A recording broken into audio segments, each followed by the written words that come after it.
तनु चाय का प्याला लेकर जैसे ही किचन से निकली, उसकी सास ने गुस्से से कहा, बहू हमें भी सुबह की चाय मिलेगी या अपनी दीदी और जीजा जी की ही खिदमत करती रहोगी।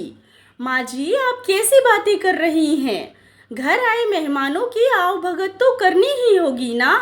पूरे 2 साल बाद तो मेरी बहन मुझसे मिलने आई है, उसका यहाँ आना भी आपको खटक रहा है। घर में कोई भी मेहमान आ जाए तो आप दोनों को अच्छा नहीं लगता। अरे हमारे जानने वाले मेहमान कभी कभी तो मिलने आएंगे ही, लेकिन जब भी कोई आता है आप घर पर हंगामा खड़ा कर देती हैं। दीदी जीजा जी को चाय देने के बाद मैं आप लोगों को चाय लेकर आने ही वाली थी, लेकिन आपको तो सब्र ही नहीं है, तनु ने गुस्से से कहा और चाय लेकर गेस्ट रूम में चली गई। तनु की बहन ने सास बहू की बातें सुन ली थी। उसका पति अमित भी आवाजें सुनकर कमरे से बाहर आ गया और अपनी माँ की बातें सुनकर उसके चेहरे पर भी शर्मिंदगी के भाव दिखाई देने लगे। अमित सोच रहा था कि तनु की दीदी और जीजाजी क्या सोचेंगे कि उनके यहाँ आने वाले मेहमानों के साथ कैसा व्यवहार किया जाता है। माँ आप यह भी नहीं सोचती कि आप क्या कह रही हैं।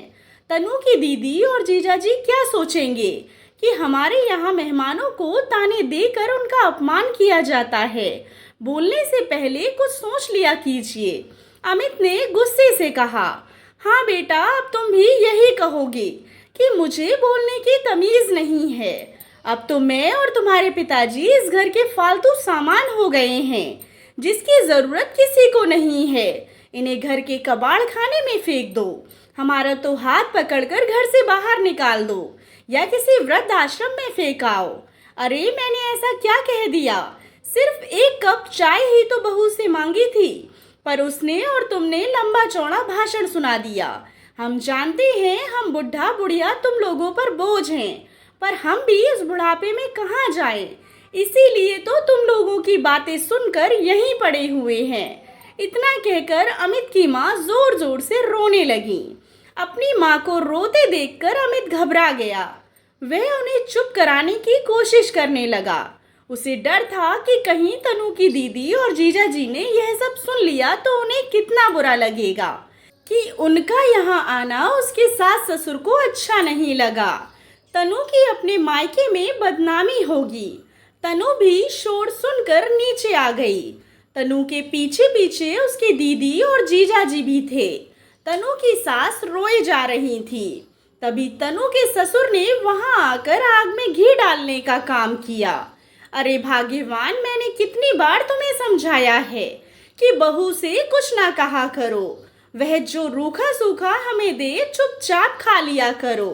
अरे वह सुबह की चाय हमें नहीं देना चाहती तो तुम क्यों मांगने जाती हो? आज के बाद हम दोनों सुबह की चाय नहीं पिएंगे। अरे बहू चाय नहीं देना है तो ना दो, पर अपनी सास का अपमान तो ना करो। अमित की माँ कमरे में चलो, हमें चाय नहीं चाहिए, यह लोग अपने रिश्तेदारों को पिलाएं। इतना कहकर तनु के सास ससुर अपने कमरे में चले गए। यह सब देख सुनकर तनु और अमित का सर शर्मिंदगी से झुक गया। तनु ने रोते हुए अपनी दीदी से कहा, दीदी हमें समझ नहीं आता कि माँ पिताजी घर आए मेहमानों के सामने ऐसा व्यवहार क्यों करते हैं। अभी 1 महीने पहले बेटे का जन्मदिन था। सभी मेहमान आए हुए थे।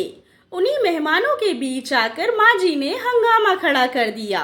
कहने लगी, हमें भी कुछ खाने को दोगे या सब कुछ आने वाले मेहमानों के लिए ही बना है? दीदी कोई भी त्योहार आता है, माँ पिताजी ऐसे ही बिना बात के घर में हंगामा खड़ा कर देते हैं। वह सबके सामने ऐसा दिखाते हैं जैसे हम उनको खाने के लिए कुछ देते ही नहीं हैं, जबकि घर में जो कुछ बनता है या बाजार से आता है सब कुछ हम लोग उन्हें खाने को देते हैं। फिर भी यह दोनों बाहर वालों के सामने हमें शर्मिंदा करते रहते हैं। तनु मुझे यहाँ आए 2 दिन हो गए हैं। मैंने इन 2 दिनों में जो देखा समझा और जो तुमने बताया उसे सुनने के बाद मैं यही कहूँगी कि गलती तुम्हारे सास ससुर की नहीं है, तुम दोनों पति पत्नी की है। तनु की बहन ने गंभीर लहजे में कहा, दीदी, यह आप क्या कह रही हैं? हम गलत कैसे हुए? तनु ने गुस्से में झल्लाकर पूछा। तनु, माता पिता को बुढ़ापे में सिर्फ 2 वक्त की रोटी ही नहीं चाहिए होती। वह अपने बच्चों से थोड़ा प्यार, अपनापन और सम्मान की उम्मीद भी करते हैं। खाना तो लोग पालतू जानवर को भी देते हैं। और तुमने देखा होगा, कुछ जानवर भी ऐसे होते हैं, अगर उन्हें प्यार से खाना ना दो तो वे उस खाने को मुंह नहीं लगाते। तुम्हारे सास ससुर तो इंसान हैं। वह दोनों तुम लोगों की बेरुखी को समझते हैं। तुम सभी का साथ, प्यार और समय पाने के लिए ऐसी उल्टी सीधी हरकतें करते रहते हैं। तुम दोनों आज तक उनकी भावनाओं को समझ ही नहीं सके, जबकि मुझे 2 दिन में ही सब समझ आ गया। तनु की बहन ने गंभीर लहजे में कहा। दीदी, मैं कुछ समझी नहीं। तनु ने आश्चर्य से पूछा। तनु, मुझे यहाँ आए 2 दिन हो गए और तुमने मुझे अपने सास ससुर से नहीं मिलवाया और ना उन्हें हमारे पास लेकर आई। उन लोगों का खाना, चाय, नाश्ता सब तुम उनके कमरे में ले जाकर दे देती हो, जैसे वह इस घर के सदस्य नहीं, कोई अजनबी है। मुझे एक बात बताओ, जब तुम अपने बच्चों का जन्मदिन मनाती हो तो केक काटते समय तुम्हारे सास ससुर वहाँ होते हैं? शायद नहीं।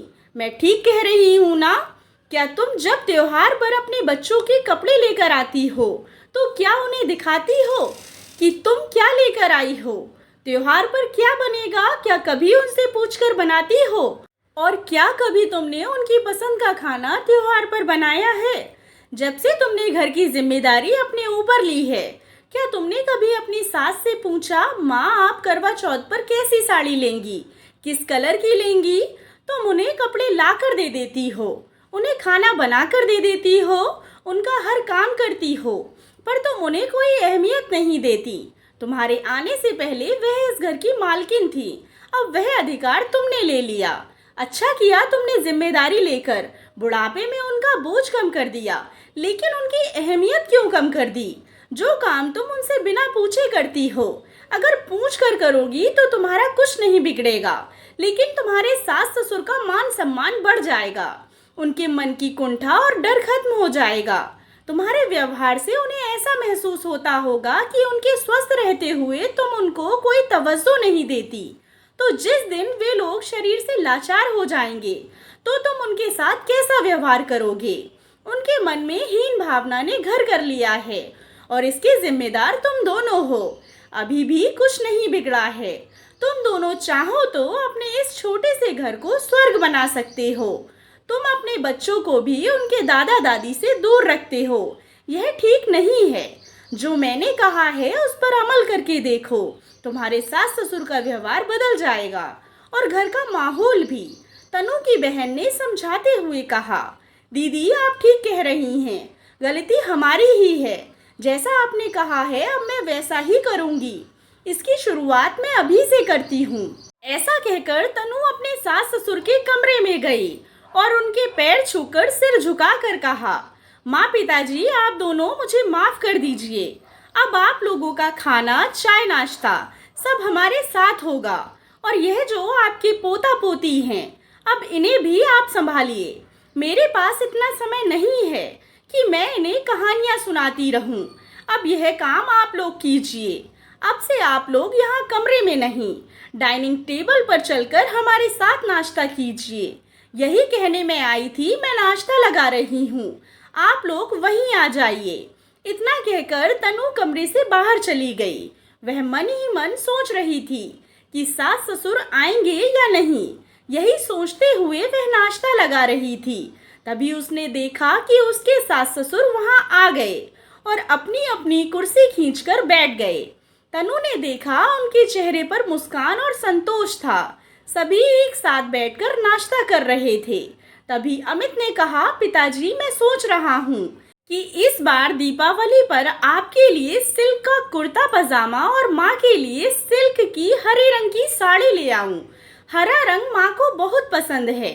क्यों माँ, ठीक है ना? हमारे लिए इतने महंगे कपड़े लाने की जरूरत नहीं है।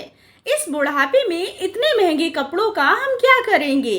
बहू और बच्चों के लिए ले आ, हमारे लिए नहीं। अब तुम लोगों के खाने पहनने के दिन हैं, हमारे लिए फिजूल खर्ची करने की जरूरत नहीं है। तुम लोग खुश रहो, मुस्कुराते रहो। हम तो तुम्हारी खुशी में ही खुश हैं बेटा। माँ ने बहुत प्यार और अपनेपन से मुस्कुराते हुए कहा। उनके स्वर में कहीं भी ईर्ष्या नहीं थी। अमित अपनी माँ की बात सुनकर मन ही मन पिछली दीपावली की बात सोचने लगा, जब अमित उनके लिए कपड़े लाया था। तो माँ ने कपड़े फेंकते हुए कहा, हम कोई घर के नौकर नहीं हैं। दे रहे हो तो महंगे कपड़े लाते। अपने और अपनी बीवी के लिए तो सिल्क का कुर्ता पजामा और सिल्क की साड़ी लाए हो, और हमारे लिए यह मामूली सा कपड़ा। आज वही माँ प्यार से कह रही है कि हमारे ऊपर फिजूल खर्च करने की ज़रूरत नहीं है। दीदी सही कह रही थी कि माता पिता को सिर्फ 2 वक्त की रोटी ही नहीं, प्यार, अपनापन और सम्मान की भी ज़रूरत होती है, जो हम उन्हें नहीं दे रहे थे। आगे से ऐसी गलती नहीं करेंगे, उन्हें पूरा सम्मान देंगे। दोस्तों, अपने माता पिता को प्यार, अपनापन और समय दें, ताकि वह अपने आप को अकेला महसूस ना करे। आशा करती हूँ आपको कहानी पसंद आई होगी। कहानी पसंद आई हो तो चैनल को सब्सक्राइब करें और कहानी को लाइक एंड शेयर करें। कहानी के बारे में कमेंट कर अपनी राय ज़रूर दें। कहानी सुनने के लिए आप लोगों का बहुत बहुत धन्यवाद।